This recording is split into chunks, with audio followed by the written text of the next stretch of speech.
Holy mackerel. The New York Times is reporting that the Democratic Party, full of course, anti-gunners, is in complete disarray and collapsing as measured by voting registration data. This is amazing stuff we're about to talk about, a trend that is truly our friend.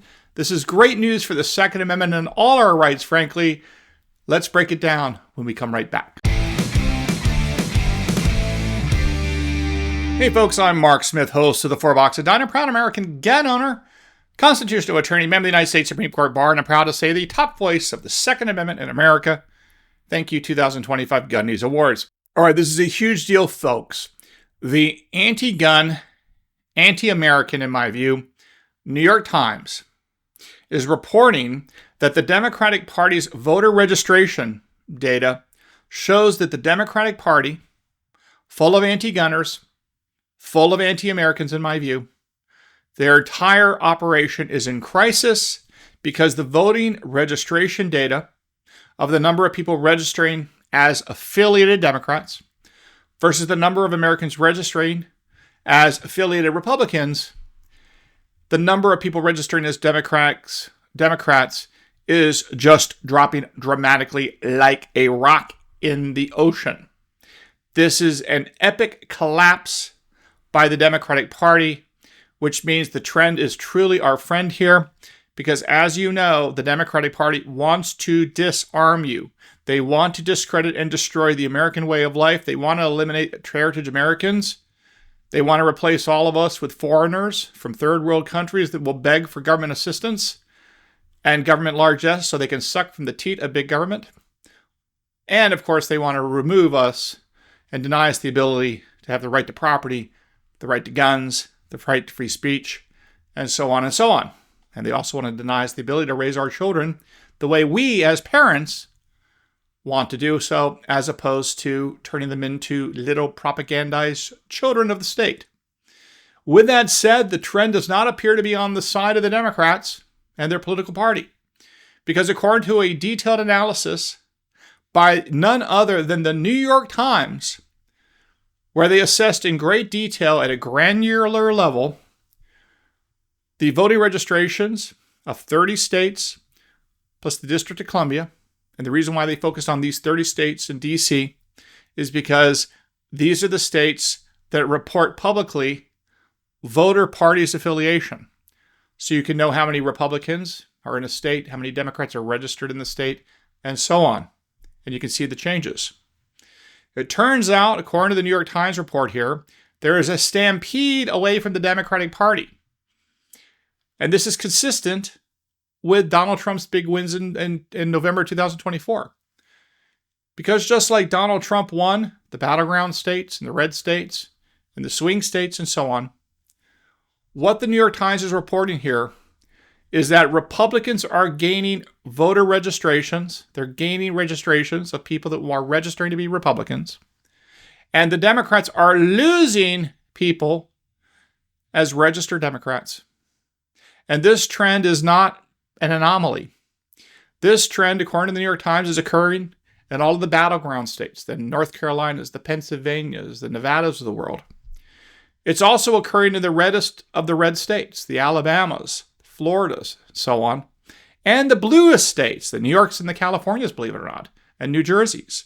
So no matter where you turn, the number of people registering and publicly affiliating with the Republican Party is increasing, and the number of people registering and affiliating with the Democratic Party is shrinking. This has given rise to what the New York Times has called the Democratic Party's voter registration crisis. Now, what's shocking is that the New York Times is reporting some of the biggest drops in favor of the Republicans, the biggest drops for the Democratic registrations, and the biggest gains for the Republican registrations, are among men across the board, as well as younger voters. Now, they do indicate that in many respects there is a rise in independent or unaffiliated voters, but they point out that that trend, if anything, is working against the Democratic Party, meaning more Democrats are leaving the Democratic Party to become independents than are leaving the Republican Party to become independents. And this article gives a couple examples of this. They point out that in North Carolina, for example, back 4 years ago, in 2020 or so, the Democratic Party, in terms of the number of registrations, they had registered voters that were registered as Democrats versus registered voters that were registered as Republicans. The Democrats in the state of North Carolina 4 years ago had a lead of about 400,000 registered voters. They were registered Democrats over registered Republicans. Now, in the year of our Lord 2025, that gap between registered Democrats and registered Republicans is gone from 400,000 to around 17,000. Almost basically a dead heat. Likewise, in the swing state of Pennsylvania, same trend. November 2020, according to the New York Times, Democrats had a 517,000 voter lead over the Republicans. There were 517,000 more registered Democrats in Pennsylvania than there were registered Republicans in Pennsylvania in November of 2020. Today, that gap is a mere 53,000 registered voter lead for the Democrats. It's gone from 517,000 to 53,000 in a matter of 4 years, and it continues to shrink.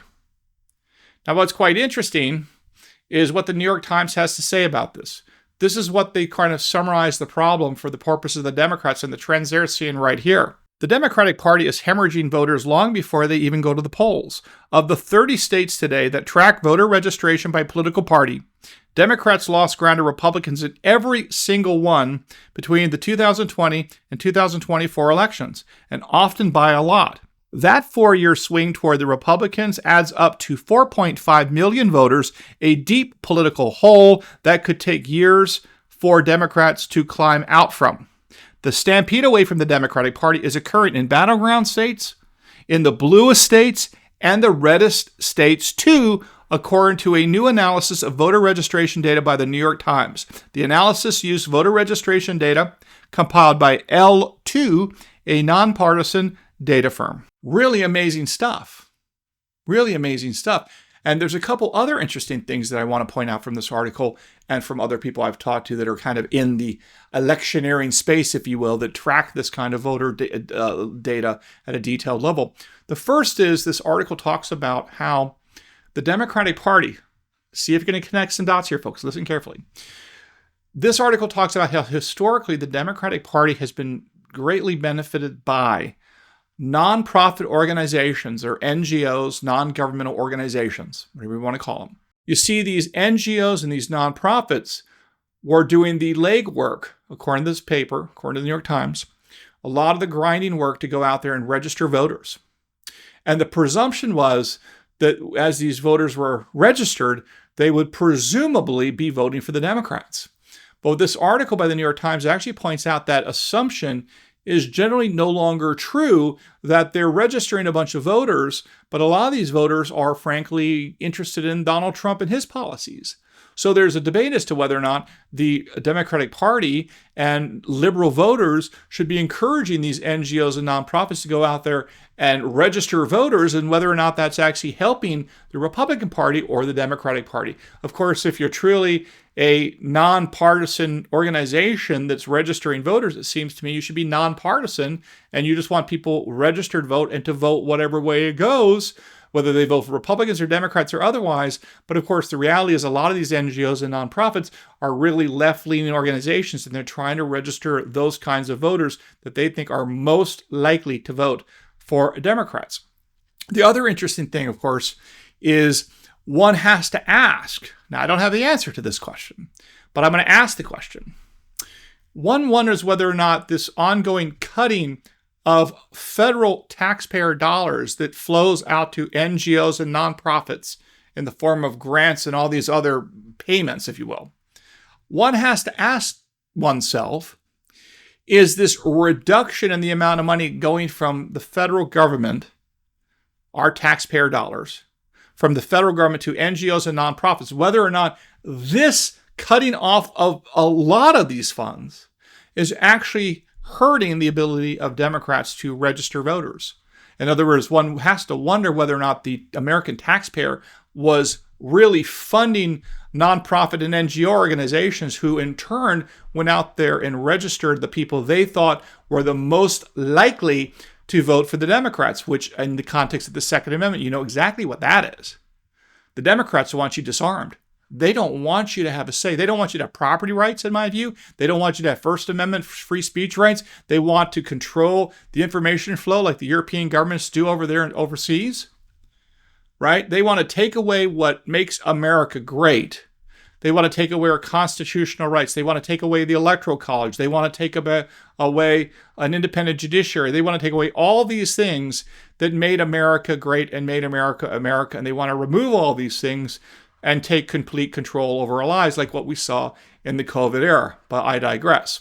Now, with that said, in addition to that question of whether or not one wonders whether or not the federal taxpayers, by cutting off the funds that Donald Trump has just recently been doing to these NGOs, if that's having an influence in some of the data we're seeing in terms of voter registrations in favor of the Republicans over the Democrats, the other interesting point is, has there been some change after November 2024? In other words, is the argument that, hey, the Trump era is coming to an end. He's a lame duck president.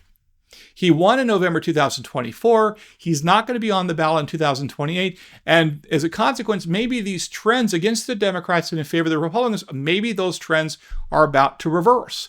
But the New York Times addresses that question and finds out there's no evidence that this trend is reversing, which frankly is great for our Second Amendment rights. Here's what the New York Times had to say about the data trends showing voting registration trends after the November 2024 election. Any hope that the drift away from the Democratic Party would end organically with Mr. Trump's election has been dashed by the limited data so far in 2025.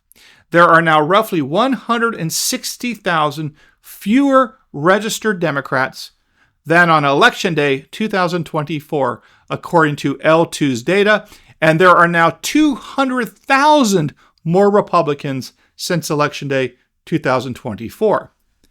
Mr. Michael Pruser of the Decision Desk HQ, which is an election analysis site, is quoted as saying in this article, it's going to get worse in terms of the outlook for the Democrats before it gets better. Well, that's very interesting stuff. And it's very interesting that this is an article not by some conservative publication. It's an article by the New York Times literally sounding a warning to Democrats that the trend is not their friend. And I'm not particularly surprised, frankly, because I do think Americans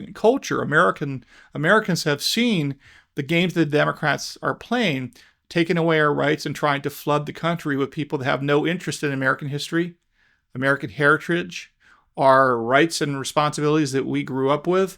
And they want to replace us. That's just the way it is. I don't think there's any debate about that. I think that was the plan of the Biden administration and the Democratic Party, is to replace the American electorate with people that have no interest in American traditional values. But I think that got nipped in the bud just in time by the election of Donald Trump. And I think that trend is reversing for the better as far as I'm concerned. But anyway, I guess the history of the future is yet to be written, so we'll just have to keep monitoring this story and all the related stories moving forward. So there you have it, folks. A bit of good news today out of the world of politics, out of the world of protecting our right to keep and bear arms. Got my fingers crossed and my candles lit that this will continue. Good news all the way around as far as I can tell. Obviously, we have a lot more work to do, but again, the trend is our friend. So there you have it. All right, folks, so thanks for tuning in. I hope you enjoyed today's episode. Make sure you follow me on X at @4boxesdiner. Don't forget to subscribe both to YouTube and to Rumble. And I look forward to talking to all again real soon here at the 4 Boxes Diner. Orders up. Table 2A.